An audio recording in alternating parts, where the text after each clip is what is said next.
I'm James Leach with the Climate Reality Leadership Corps. The Climate Reality Project was founded by Al Gore following his 2006 movie An Inconvenient Truth. One of their primary activities is recruiting and training volunteers like me to speak in our local communities and to get involved in other acts of leadership that will help make their mission a reality.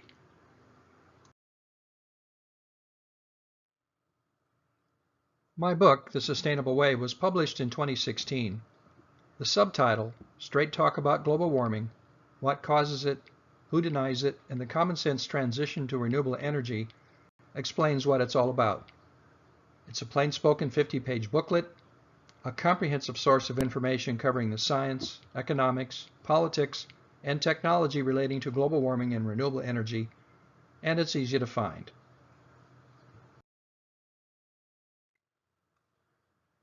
The book attracted the attention of some climate activists who encouraged me to join the Climate Reality Leadership Corps. There are many thousands of us around the world. If you have an audience seeking information on this topic, be it big or small, you can call on us. When I say big or small, I'm also including one-on-one conversations because talking about climate change is one of the most important things we can do.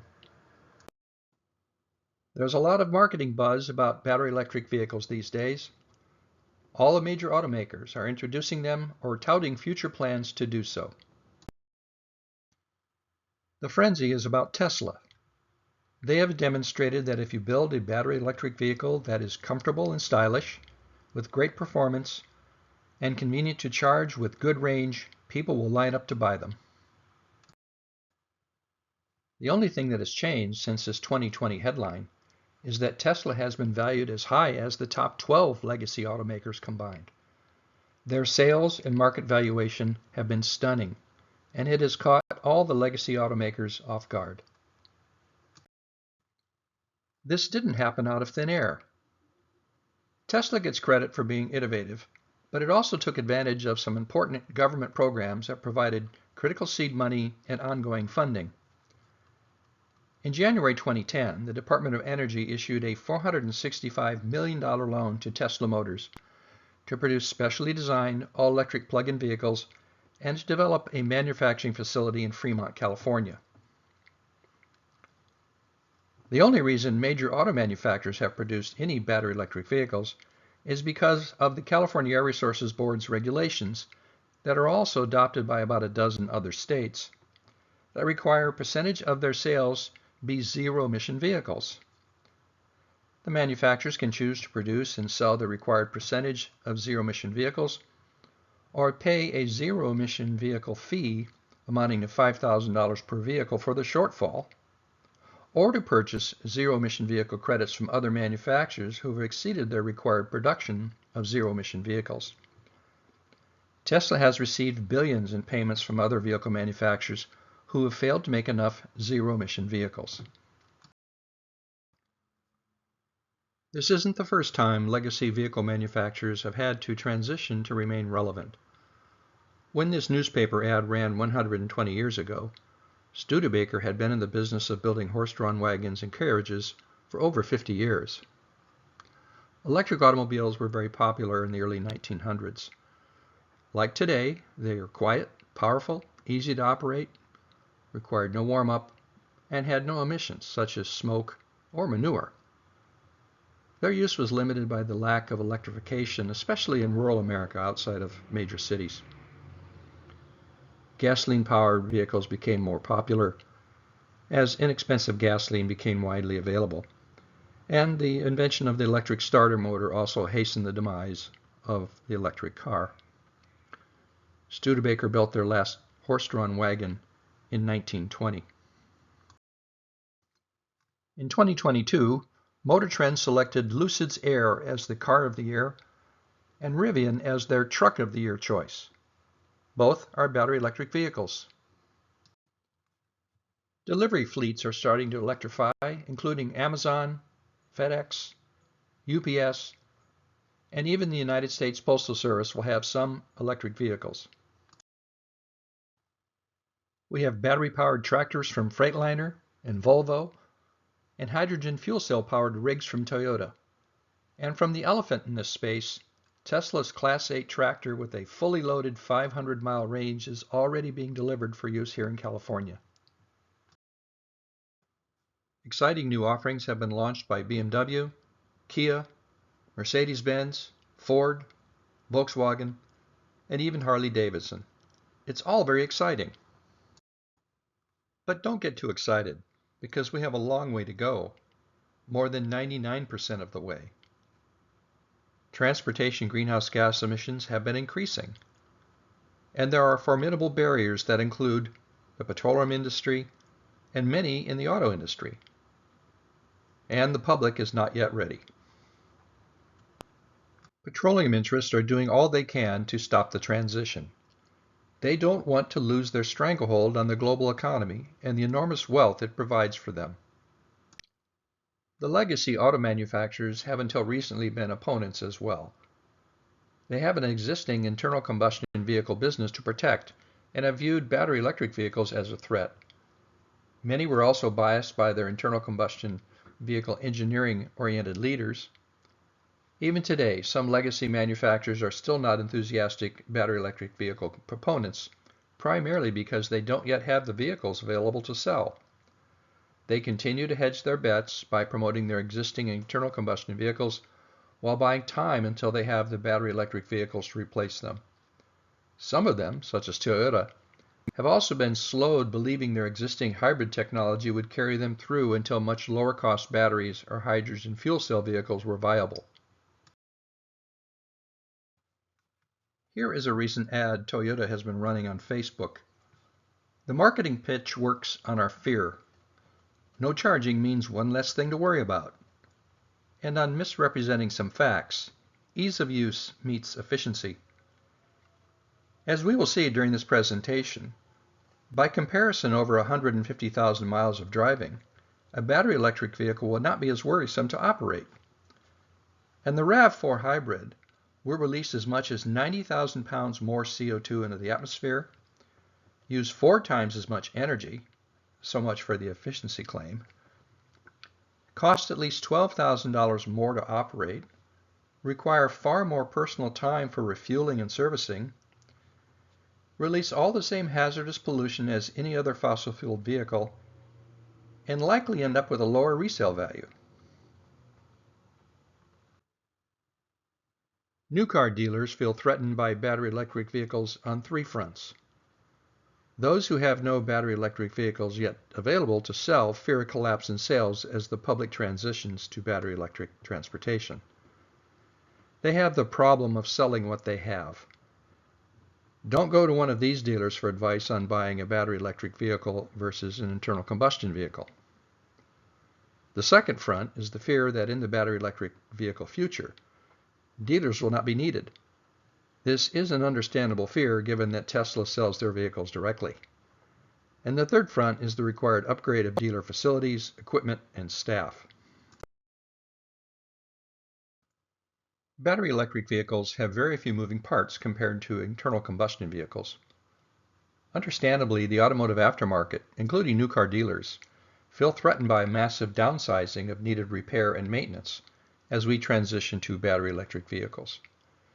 There will still be tires, brakes, and suspension pieces to replace and body repairs, but it will be a much different market. Communities, professions, and businesses that specifically serve internal combustion vehicles also feel a threat from battery electric vehicles. Imagine having an internal combustion engine plant in your town. There are plenty of internal combustion engine and transmission engineers who are feeling threatened by battery electric vehicles. And internal combustion vehicles are deeply ingrained in our culture. Battery electric vehicles can disrupt certain aspects of our internal combustion vehicle-centric lives. When battery electric vehicles are perceived as interfering with our freedoms, people push back. Those accustomed to the freedom of producing as much pollution and greenhouse gas emissions as they wish resent the imposition of government regulators to put a stop to the harm they are causing. Even when the functions performed by battery electric vehicles and internal combustion vehicles are the same, like providing basic transportation, the sounds, smells, motions, and sensations of operating battery electric vehicles are very different. If creating as much noise as possible while blowing a cloud of gaseous fumes and soot in the face of those around you is what gives you satisfaction, you will resent the prospect of having that thrill taken away. The specialty and performance internal combustion vehicle market is worth billions in annual sales. For example, millions are spent each year modifying internal combustion vehicle exhaust systems to make them louder. Countless Americans and people everywhere are steeped in knowledge of internal combustion vehicles and live an automotive lifestyle. Internal combustion vehicle devotees are understandably concerned about their vehicles being effectively outlawed or priced out of use as we transition to battery electric vehicles. Although those who aren't really into the car culture thing tend to label those who are as having certain emotional inadequacies, we can't escape the fact that Americans love their internal combustion vehicles. More of us are driving bigger, burning more fuel, and making more noise and pollution. There are those driving ginormous, outrageous, supersized trucks and SUVs, supercars and prestige luxury cars, tire-smoking street racers, modified and custom cars, off-roading four-wheelers, and motorcycles. These are all important channels of recreation, identity, and creative expression for many auto enthusiasts. They will not easily let go of their internal combustion-powered vehicles.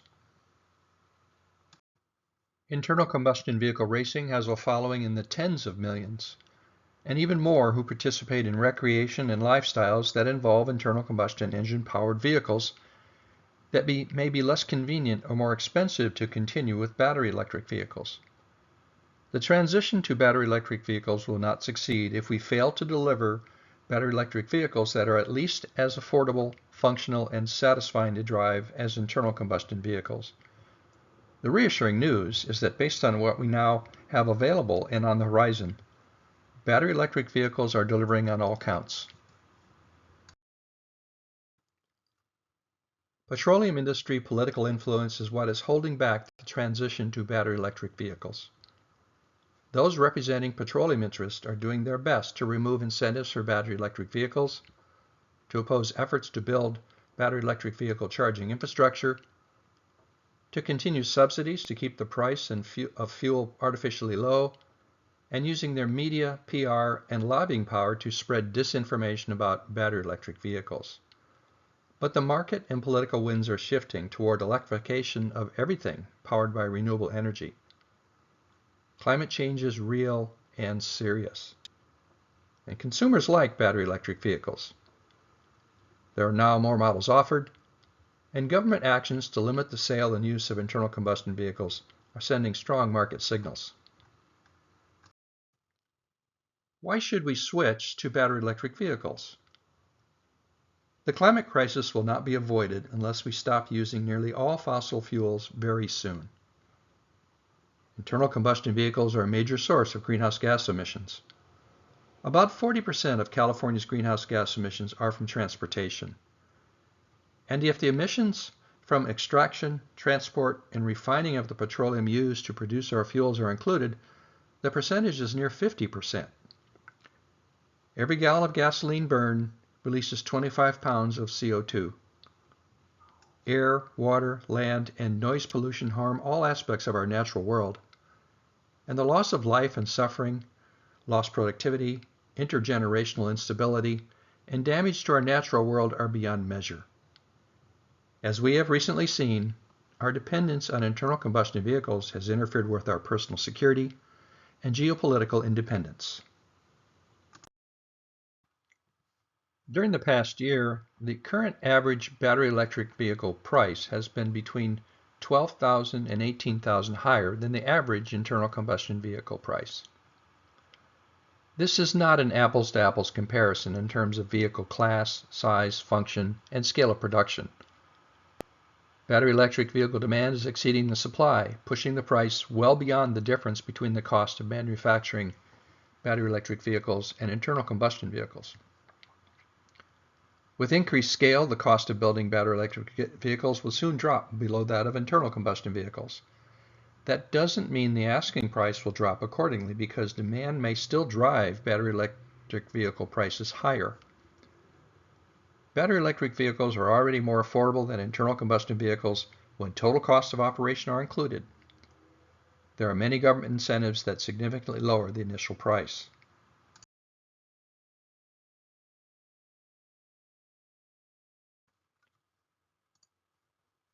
There are, of course, a lot of unknowns about long-term maintenance cost differences between battery electric vehicles and internal combustion vehicles.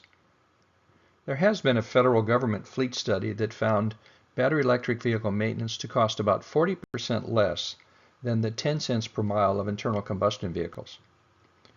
Over 150,000 miles of driving, that would amount to a savings of $6,000. This makes sense since battery electric vehicle motors and drive systems are so very simple compared to internal combustion vehicles that have thousands of parts that can fail and require regular maintenance and replacement. Battery electric vehicles will likely be much more reliable and, of course, require very little time in repair shops. And battery electric vehicles are expected to be more durable, giving them advantages in retained value and longer life.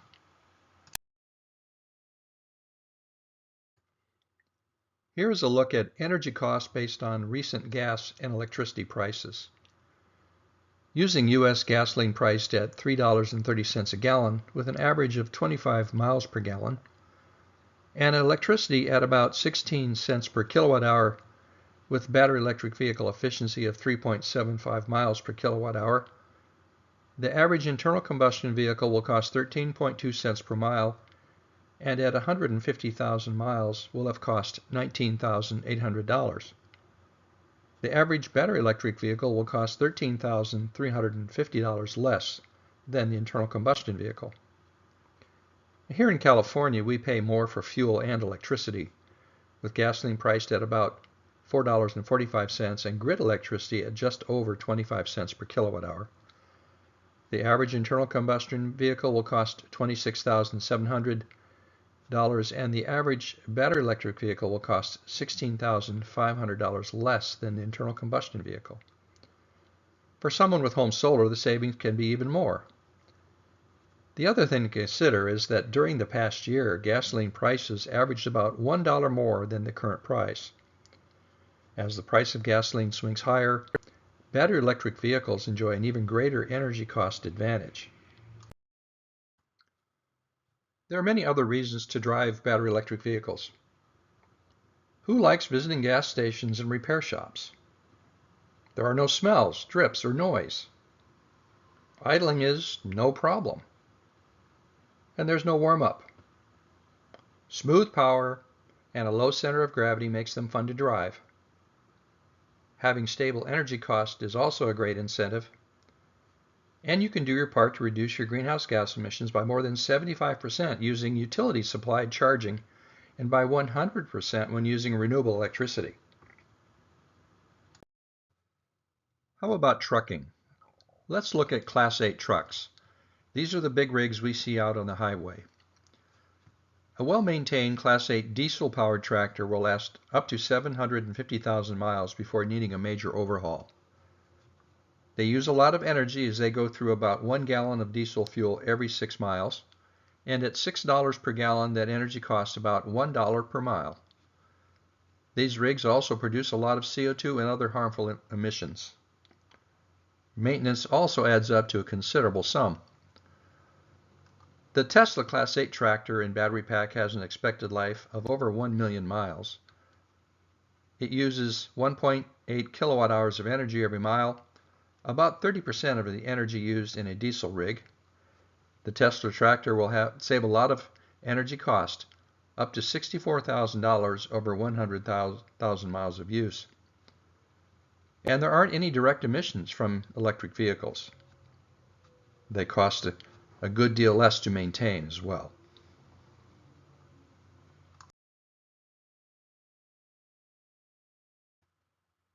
The electric tractor will have no engine, starting system, fuel system, or exhaust structure maintenance. Brakes cost much less because of regenerative braking and less preventative maintenance. Significantly less maintenance cost overall. Electric buses, refuse trucks, and other large electric work trucks have similar fuel costs, operating cost, and durability advantages over diesel power. Electric trucks cost much less to operate, have less downtime, and they are better for our health and the environment. Battery electric vehicle range anxiety has three elements: the range of the vehicle when fully charged, how long it takes to charge, and finding a charger. Understanding battery electric vehicle charging and comparing them to internal combustion vehicles requires a little knowledge about the terminology used to describe energy. The watt is the standard unit of power that is used to quantify energy per unit of time. All energy can be described in terms of watts. The energy released as heat when a gallon of gasoline is burned can be described in watts, as can the energy it takes to stop a car when we apply the brakes. You are probably most familiar with the term through your electric bill because we are charged for electricity based on kilowatt hours. Let's take a look at how your electric meter calculates kilowatt hours. 1 watt equals the energy in an electric circuit with 1 amp of electrons flowing through it, which is a lot of electrons, that is pushed by 1 volt of electrical force for 1 second. 1 kilowatt equals 1,000 watts. Picture 10 100-watt light bulbs burning for 1 second. And 1 kilowatt hour equals an hour's worth, or 3,600 seconds, which equals 3.6 million watts. Don't be confused by the word hour in the kilowatt hour name. A kilowatt hour is a discrete amount of energy equal to 3.6 million watts that can be applied or used independent of the amount of time it takes to do so. Example: a kilowatt hour can be applied to charge some battery electric vehicle batteries in about 12 seconds. And a typical battery electric vehicle will use a kilowatt hour of energy driving between 3 and 4 miles. Burning a gallon of gasoline will release 33.7 kilowatt hours of energy. What determines the range of a vehicle depends on many factors. It's complicated, but it really boils down to weight, friction, efficiency, and the amount of energy available. Overall efficiency can be expressed by the ratio of distance traveled and the energy used. The average internal combustion vehicle in the U.S. can travel 25 miles on a gallon of gasoline, which contains 33.7 kilowatt hours of energy. This means they travel 0.74 miles on 1 kilowatt hour of energy. The Chevy Bolt, with a 65 kilowatt hour battery pack, has an EPA rated range of 259 miles and 278 miles by Edmunds, which uses a more urban driving route. It achieves between 4 and 4.3 miles per kilowatt hour, meaning it is more than 5 times more efficient than the average internal combustion vehicle. The reason for this very large difference in efficiency is that internal combustion engines are not very efficient at converting heat to do work. 75% to 85% of the energy released in combustion is lost as waste heat. The significant difference between internal combustion vehicles and battery electric vehicle energy efficiency is a very important thing to recognize. It is what makes battery electric vehicles viable. Tesla's Model 3 with a long-range 82 kilowatt-hour battery pack achieves about the same efficiency, or just over 4 miles per kilowatt-hour. Ford's Mach-E with an 88 kilowatt-hour battery pack is a little lower, and the 2022 Motor Trend Car of the Year, the Lucid Air, comes in a little higher. Then there is Aptera with 10 miles per kilowatt-hour. It has some limitations, like only 2 seats. It's offered with battery pack capacities between 30 and 100 kilowatt hours, giving it a range of up to 1,000 miles. It's fast and safe, and has solar panels incorporated into its body panels capable of charging 40 miles on a sunny day. For many who have modest daily driving distances, this vehicle may never need to be plugged in. You will see them soon on our roads. They are nearing production, and last I heard, they had about 40,000 paid reservations. When I'm asked how long it takes to charge my battery electric vehicle, I say 10 to 15 seconds. That's a truthful answer because it is how much of my time it takes. While it's charging, I'm busy doing the other things of life. This is different from refueling internal combustion vehicles, which require you to queue in line at the gas station and then stand by as you take in the ambiance and harmful hydrocarbon fumes as the fuel is pumped into your tank. I spend far less of my valuable time charging my battery electric vehicle than I would refueling an internal combustion vehicle. Charging frequency depends on the vehicle range and daily driving distances. If you have a plug-in hybrid, you'll likely need to charge every day if you want to take advantage of the electric power. Most battery electric vehicles these days have at least 250-mile range, and if you drive like many Americans between 25 and 40 miles daily, you'll need to charge every 5 to 7 days. Ours, with a 300-mile range, gets charged about every 7 to 10 days. Connecting and disconnecting the charger takes just a few seconds. Routine local charging takes place at home, at work, or while shopping or dining. And road trip charging takes place at public charging stations along the route. Stopping on road trips after 3 hours of driving is about normal for any type of vehicle. Adding 200 miles of range is typical for battery electric vehicles equipped with 300-mile or more battery packs. This amounts to 50 kilowatt hours of energy. The slowest type of battery electric vehicle charging uses what is called a level 1 AC power supply, running off a standard 120-volt AC outlet. They come in different capacities, though 12 amp is the norm.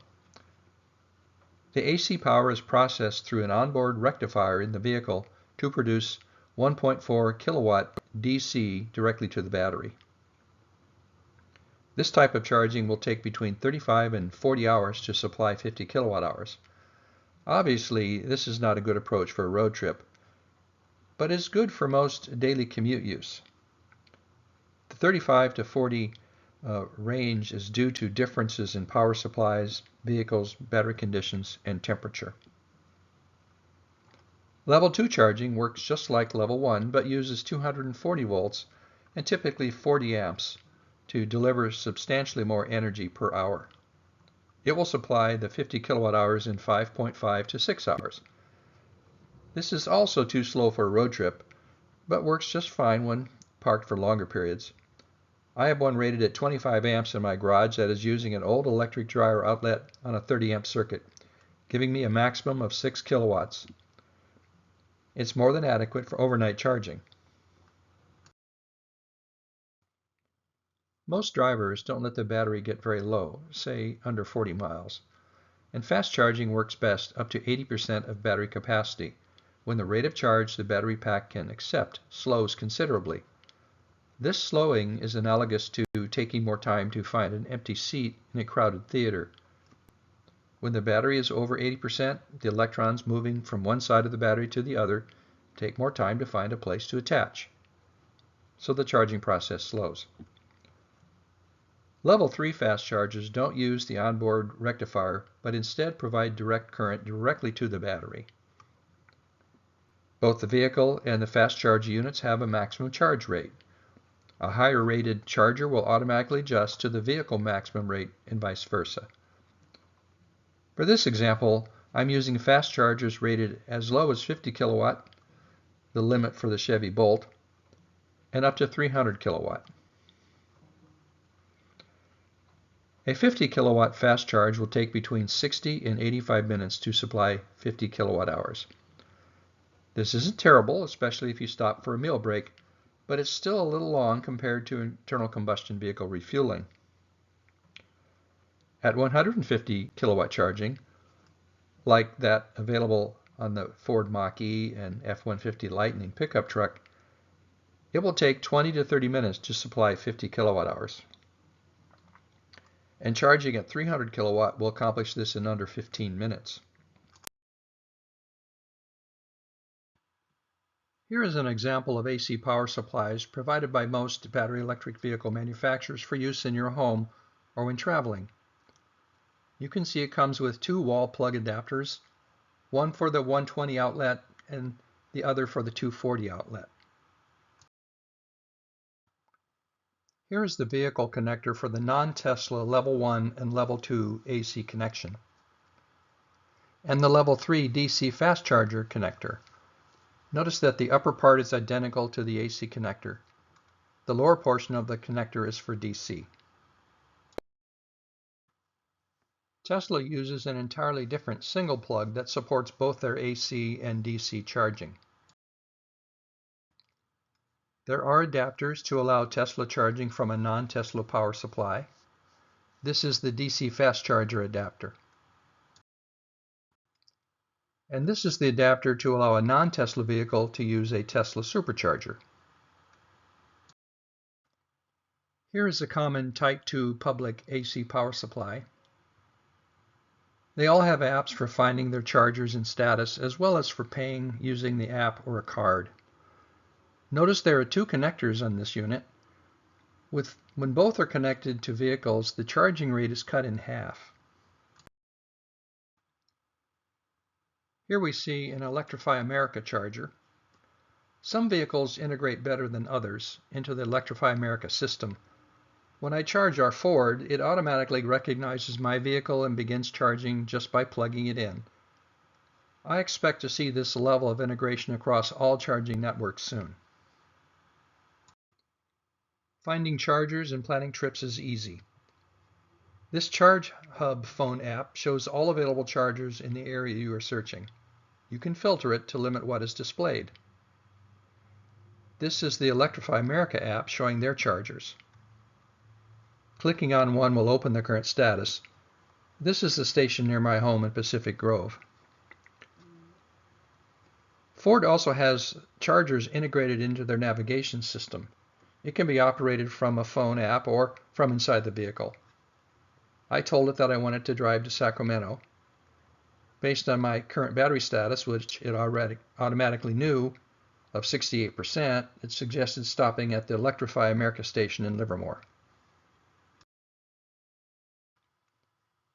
This is a rendering of a fast charger station to be co-located with fast food restaurants, kind of like a food mall along major routes. Some restaurants are planning on providing curb service. Let's talk about how many charging stations are out there and how many we need. Most charging is where the vehicle is parked for long periods, like at home or work, and while shopping or dining. Level 3 charging is required for road trips and is also helpful for those without Type 1 or Type 2 charging at work or home. The California Tesla population has one fast charger for every 168 Tesla vehicles. This compares to a ratio of 60 vehicles per fast charger for the non-Tesla population. This confirms my unscientific experience here in California the few times I've needed a fast charger, that they are generally easy to find and available. Tesla has been talking about opening their supercharger network to non-Tesla vehicles for over a year.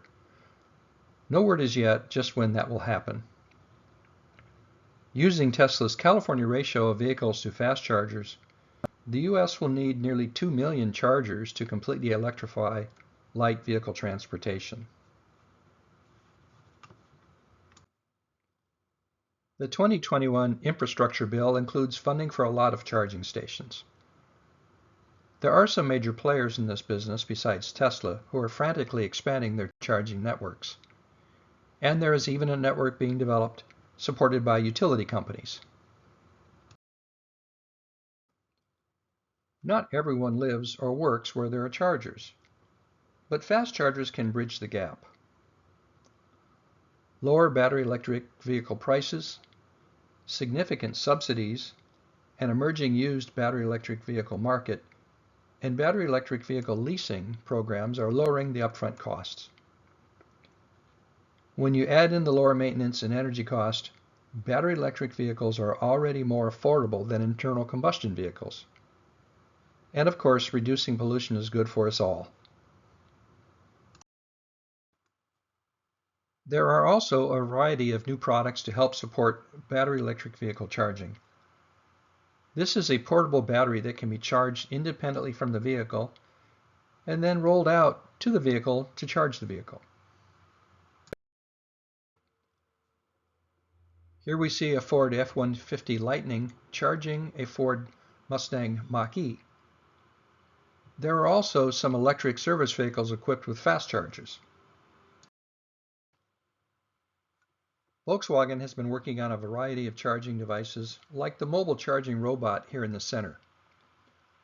But what got my attention was the DC wall box with two-way charging, meaning charging to the vehicle and from the vehicle to back up the household or to stabilize the local microgrid. A typical battery electric vehicle has enough electricity to support most households for several days. What about hybrid internal combustion vehicles versus battery electric vehicles? One of the difficulties comparing various types of hybrids and electrified vehicles is finding equal comparisons.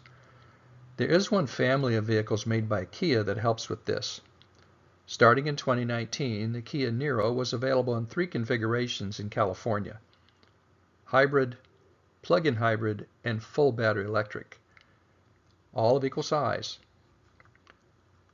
The hybrid delivers 50 miles per gallon, and like other hybrid vehicles with 50 or more miles per gallon like the Toyota Prius, it is a smaller and lighter vehicle that utilizes an efficient shape and transmission system to optimize internal combustion engine efficiency, and a hybrid electric motor, generator, and high voltage battery to capture kinetic energy through regenerative braking that can be used to help power the vehicle. The extra mileage delivered by the hybrid system is worth about 20 to 25% additional miles per gallon over a comparable vehicle without the hybrid system. The plug-in hybrid works the same as the hybrid, except it comes with a larger battery and motor capable of powering the vehicle on only electricity for up to 26 miles and using the gasoline engine only when extra power or heat is needed. When the battery charge drops to a low level, it then operates as a hybrid until the battery is charged again. Because of the added weight of the larger battery and motor, running in hybrid mode drops the efficiency from 4 miles per gallon below the hybrid version.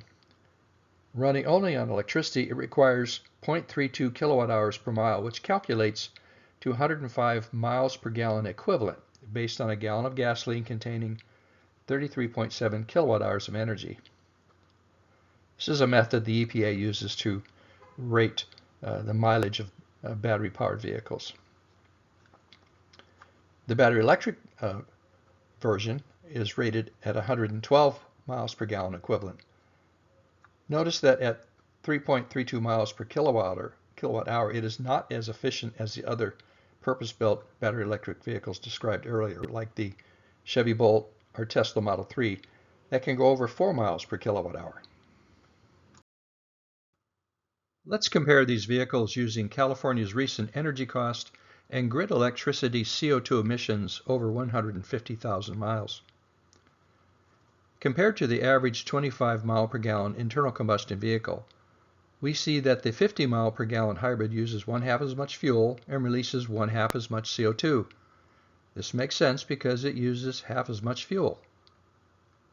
The plug-in hybrid, with 1/3 of its mileage running in hybrid mode and 2/3 using grid-generated electricity, will cost even less to power and releases less CO2.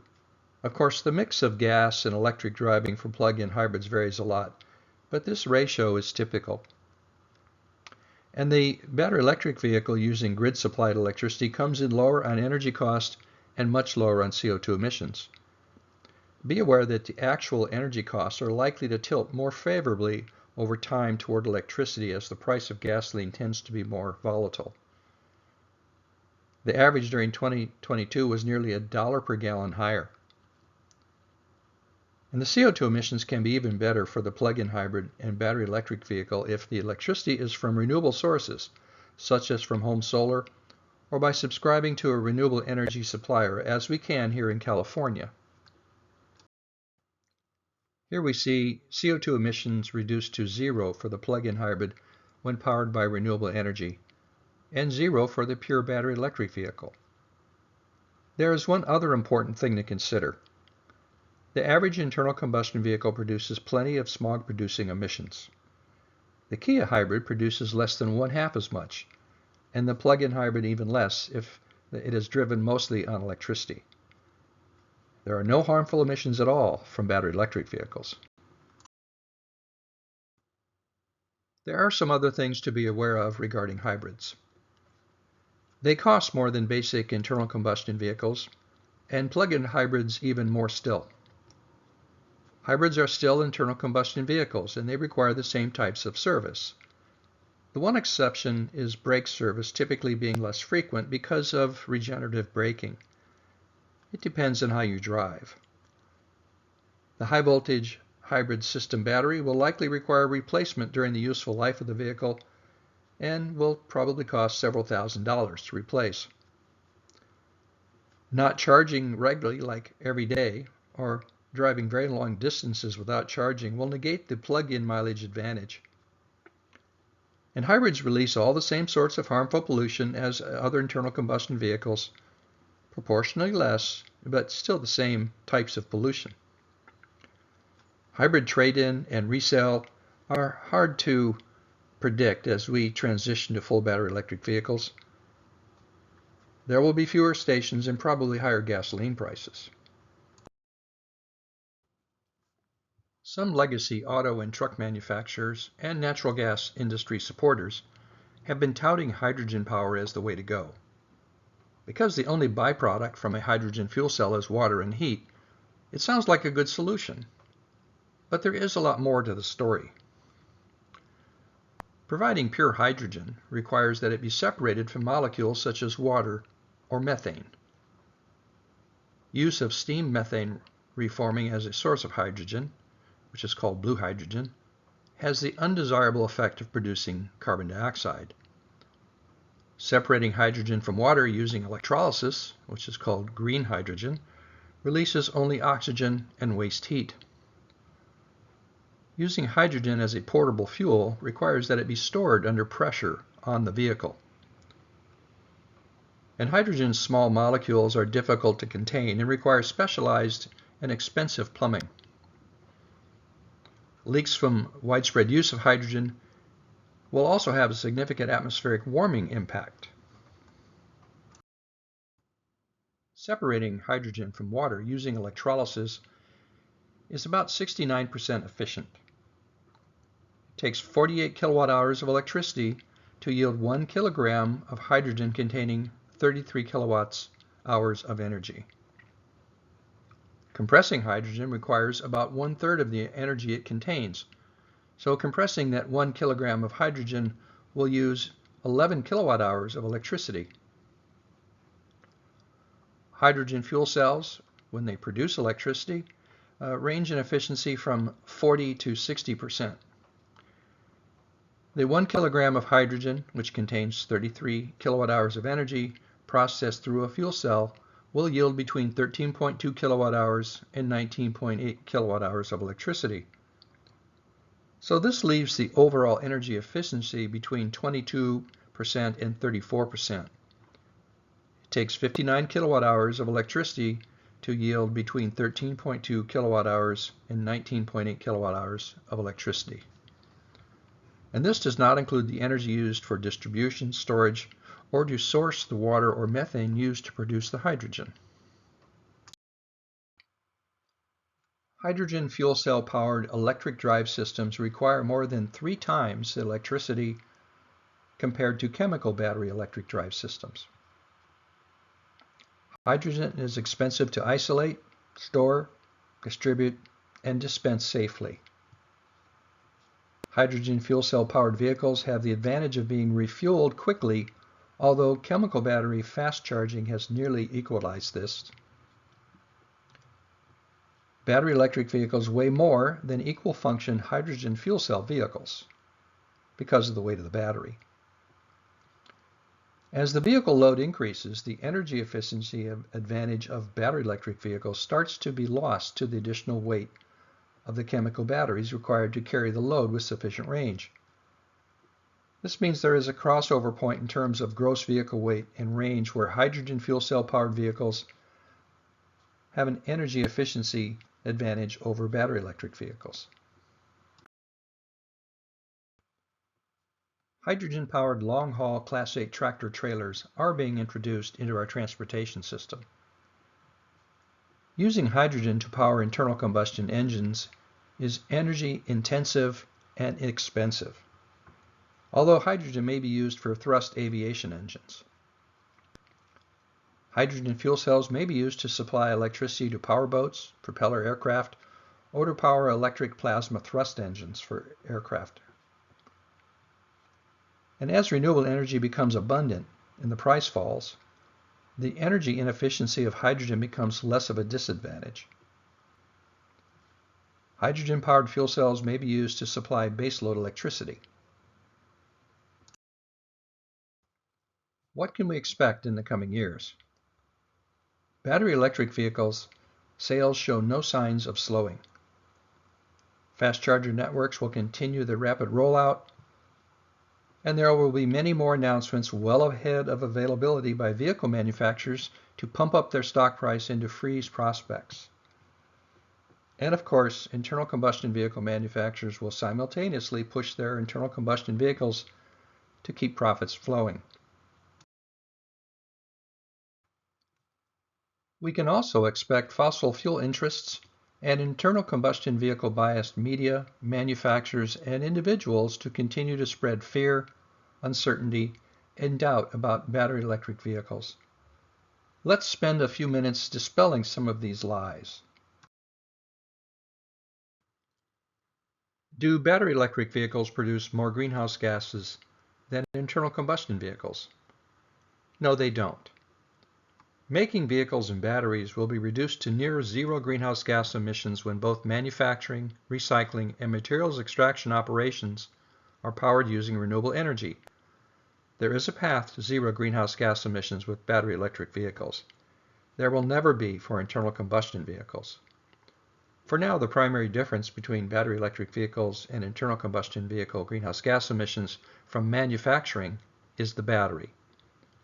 A Tesla battery made in a mostly solar-powered plant releases about 10,000 pounds of CO2, primarily from upstream activities like mining and transportation. The same battery made in a coal-powered plant will release about 16,500 pounds of CO2. Comparing a battery electric vehicle replacing a 25 mile per gallon internal combustion vehicle, a battery electric vehicle charged using utility-supplied electricity in the U.S. will produce 0.77 fewer pounds of CO2 per mile driven. And if charged using only renewable energy, the battery electric vehicle will release 1 fewer pound of CO2 per mile. Depending on the battery factory and how the battery electric vehicle is charged, it will take between 9,900 and 21,430 miles to recover the additional CO2 produced during battery production. We don't generate enough electricity to support electrifying all of our on-road transportation, and that's true. Electrifying all on-road transportation with chemical battery power will require about 1/3 more electricity than we presently produce. That's about the increase in electricity production that we experienced this past decade. Significant use of hydrogen will require much more electricity. We need to increase our electricity grid capacity for battery electric vehicles. That's false and at the same time true. Let me explain. Because most battery electric vehicle charging is now at night, when the load on the grid is low, our existing grid is capable of supporting much more battery electric vehicle demand. In the future, more battery electric vehicle charging will take place during daylight hours when solar generation lowers the cost. The grid will need to be upgraded to accommodate this additional peak load during the day. Two-way battery electric vehicle charging may someday serve to back up and stabilize the grid.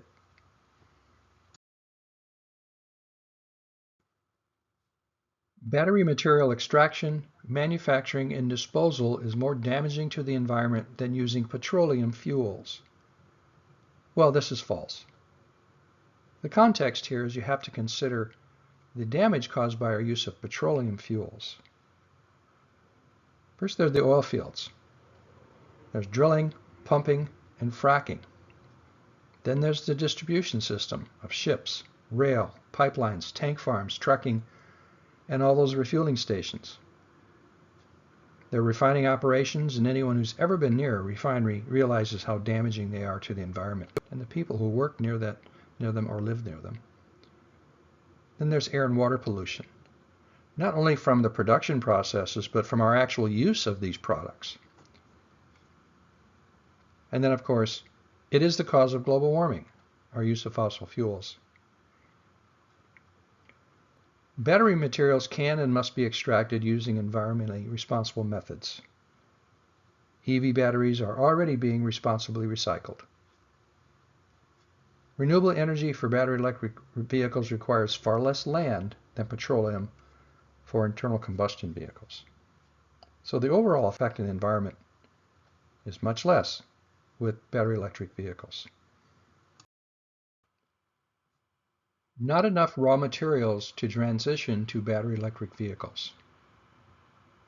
This is false. The known global reserves of lithium are sufficient to transition the world to battery electric vehicles more than fourfold. We have sufficient known reserves of other raw materials used in battery electric vehicles and for renewable electricity generation, storage, and distribution.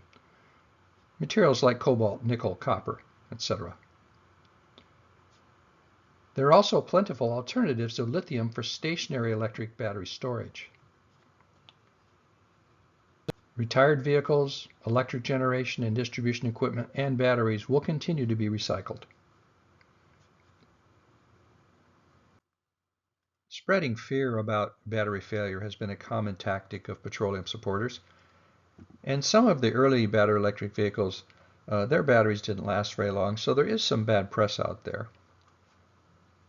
Well, what causes EV batteries to wear out? Poor thermal management that allows them to overheat. Each charge-discharge cycle slightly degrades the battery. And keeping the battery at near full charge or at very low charge for extended periods of time can also damage the battery. The first generation Nissan Leaf with 82-mile range didn't set a very good example, and it's often cited as in studies about premature battery failure. Some have argued that Nissan designed it to fail so that it wouldn't demonstrate the capabilities of electric batteries. It had an unsophisticated battery management system. It had passive air cooling of the battery pack, which essentially means it had no cooling system at all. Because of its short range, it required frequent charging. And there was a study done by the Union of Concerned Scientists that showed that it lost 20% or more of capacity within 5 years. Current generation battery electric vehicles have sophisticated battery management systems that optimize the rate of charge within usable battery capacity. They also have liquid cooling thermal management systems that prevent overheating. And with a range of 250 miles or more, they require less frequent charging. They are rated from 1,500 to 2,000 charge cycles, which means if you recharge them at 200 miles per charge session, that's 300,000 to 400,000 miles. Most battery electric vehicle batteries will outlive the vehicle.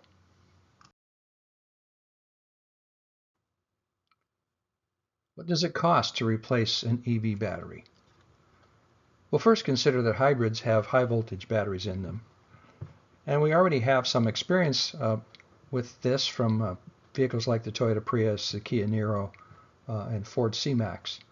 And the batteries cost between $3,000 and $5,000 for OEM replacements.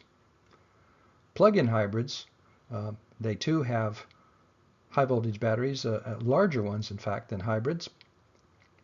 and their prices are coming in somewhere between $5,000 and $8,000.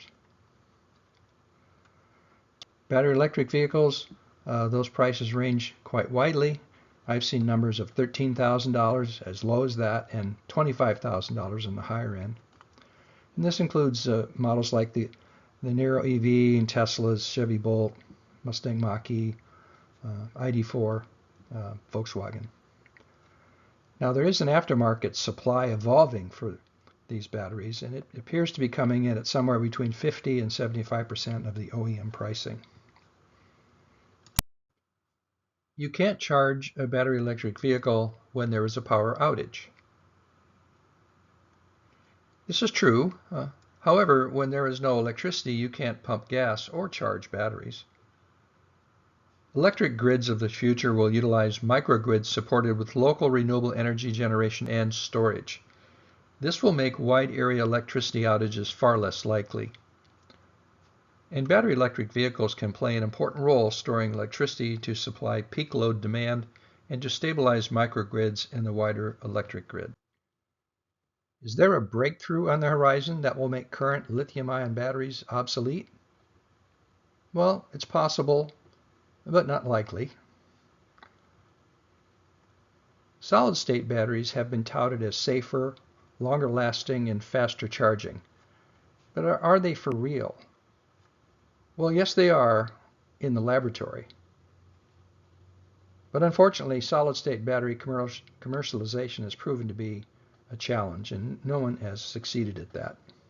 And there is no prediction that they will anytime soon.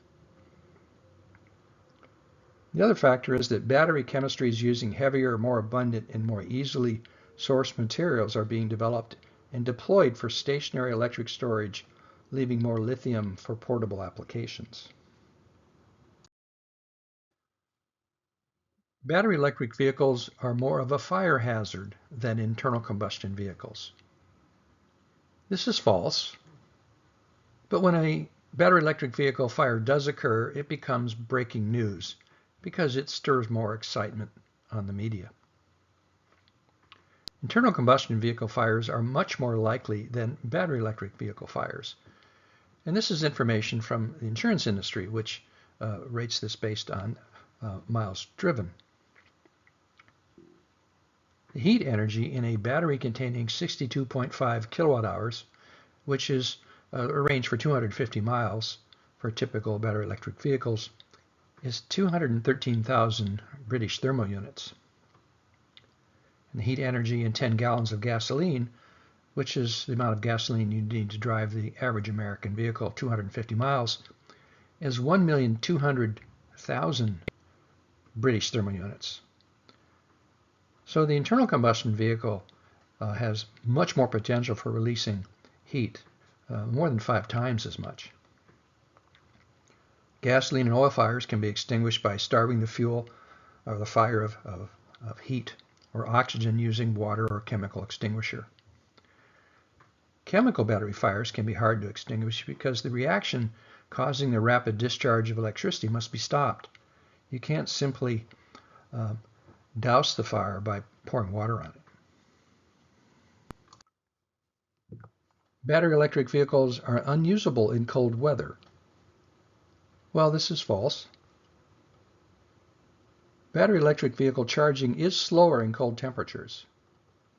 And cold weather range loss can be as much as 40% when it's extremely cold outside. Much of this range loss is due to using the interior heating system. Some battery electric vehicles, like most Model 3 and Model Y Teslas, use much more efficient heat pump heating systems. It's also helpful to have heated seats. They can be very helpful to minimize the use of cabin heating. Also, parking in a heated garage or preconditioning to warm the battery prior to departure can significantly minimize the range loss in cold weather. I do this all the time with our car. I can start it up in the garage or parked outside using the app on my phone. These are all reasons to go with longer range battery electric vehicles if you have a choice. How about comparing trade-in and longevity?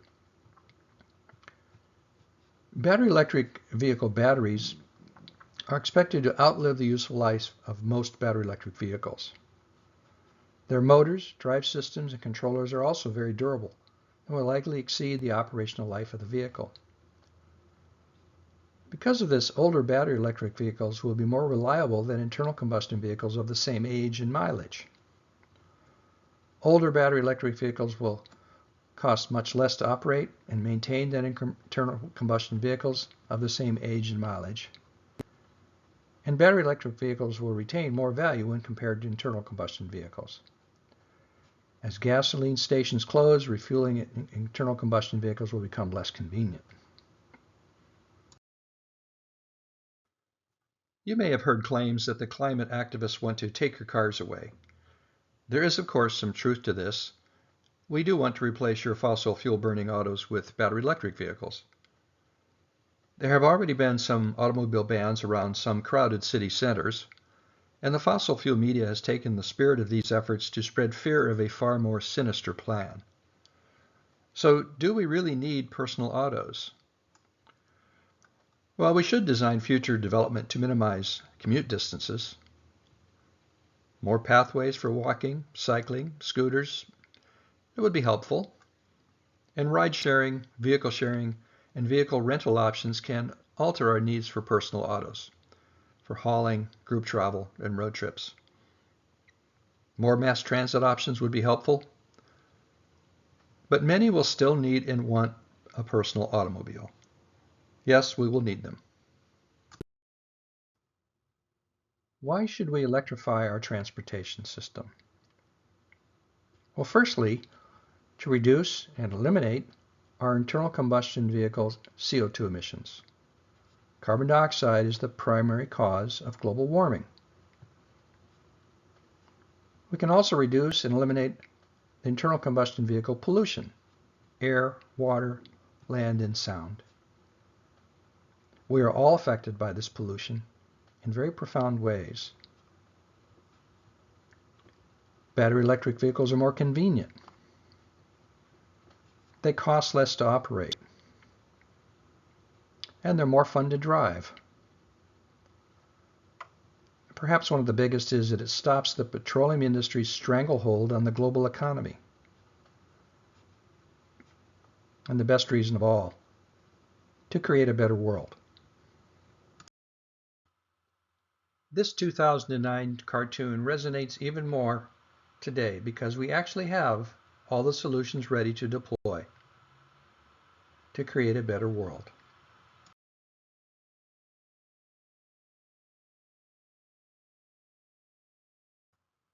Now's the time to drive electric. Thank you for your time and attention.